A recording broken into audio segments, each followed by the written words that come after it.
president signs an executive order barring transactions with the Chinese parent companies of TikTok and WeChat after 45 days. Shares of Tencent listed in Hong Kong tank nearly 7%, but have pared some of those losses. India's coronavirus cases passed 2 million after a record daily jump of more than 62,000 new infections.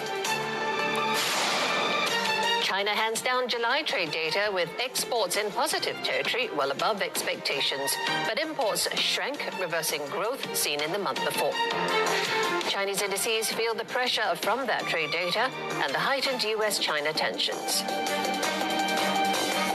Hello everyone, I'm Jill Newbronner and you're with Asia Now here on CNA.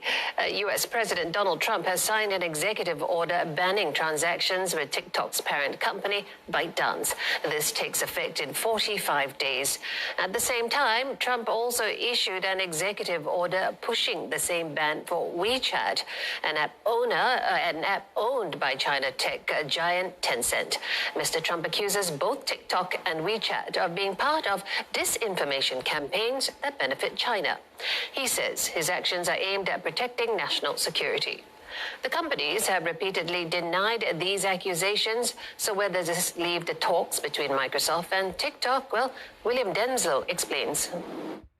Well, the message and the text in this executive order is incredibly strong from President Trump. Essentially, it states that both these companies have an incredibly deep reach, not just around the United States, but around the world. But when it comes specifically to the United States, the message from the Trump administration is that because of these alleged links to the Communist Party in China, both these companies have the ability or are seeking to gain personal information or proprietary information from users of these particular apps, and that can be used to use information back in China that could have potential national security implications here in the United States. This is why, according to President Trump, he is seeking to bar any transactions with any firms by any persons or individuals or any properties that are subject to the jurisdiction of the United States. So a very clear message from President Trump. And of course, this comes just a day after the Secretary of State Mike Pompeo